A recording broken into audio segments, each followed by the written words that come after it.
few weeks ago I did the Belbin Team Roles tests. This one actually has a much better free online test that you can take. But first, I'm going to explain exactly what the Myers-Briggs test is. It was invented by Catherine Cook Briggs and Isabel Briggs Myers in 1923. They based it on theories by Carl Jung. I personally think it's all codswallop. People will disagree with me, but hard luck. Catherine Cook Briggs started her investigation into the sort of psychological whatever it is in 1917, sort of just post-war, and she based it on her son-in-law because he had quite different personality from the rest of the family. This meant that she then looked at different temperaments that a person could have. When Jung's book was translated to English in 1923, because it was first published in German in 1921, she read it, recognised that it was very similar to her work, and decided to go further. Later on, she was joined by her daughter Isabel Briggs Myers, who slowly started to take over the work and helped her alongside until it became purely Isabel's baby. The first sort of uses that Cook-Briggs and Myers-Briggs thought of for this was during World War II. As women were starting to go into industry, it was a good way, well, they thought it was a good way of working out what attributes women had and what jobs they should go into. The first manual was produced in 1962. In 1956, this work attracted the attention of Henry Chansey in the Education Testing Service. And then later on in 1962, when the first publication was made, it was also used by the head of the Institute of Personality and Social Research at the University of California. So this all sounds really good and all sounds very much like universities and people like that were taking notice. But actually, is it useful? There have been studies done, and there are different sort of attributes, different people in different areas of the world. So for example, in the fine arts you get a lot of INFPs, in other subjects you get a lot of other ones. Some of them are rarer than other ones.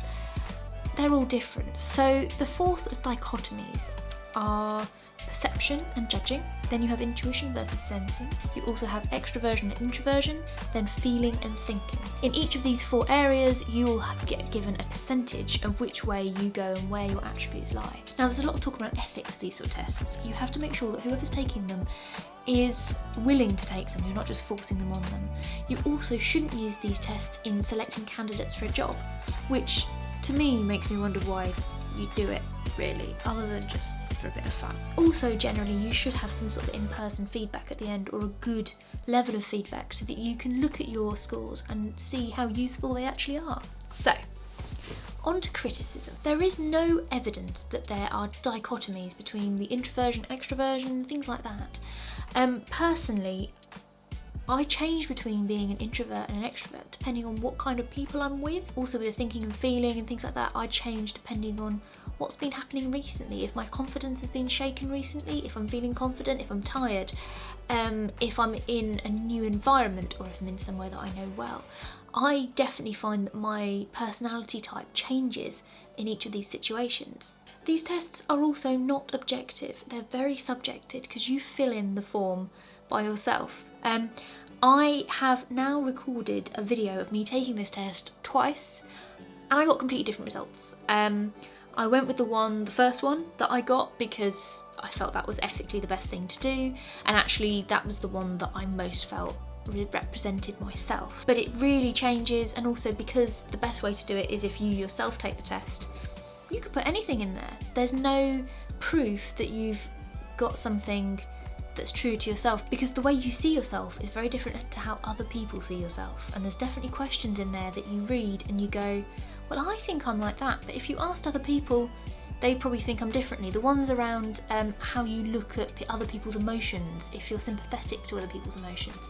I feel I am, but I think most people feel they do. And that's the thing, the people who think they're the best at judging other people's emotions, because of the Cunning-Gruger effect, may actually be the worst. That was a bit of a description. My next video will be me actually taking the test and seeing how it goes, so you can see how it goes. I'll link to the 16 personality tests that I'm going to use, so if you want to do yours and then see how we compare, let's go for it. I hope you've enjoyed this video. It's one of those revision topics which comes up in so many different exams that I always think it's worth going over, but also I'm quite critical of the Myers-Briggs. I think it's vaguely useful, but meh. What do you think? Comment below, do press a like, a subscribe, all those sort of things, and I'll see you next time. Bye!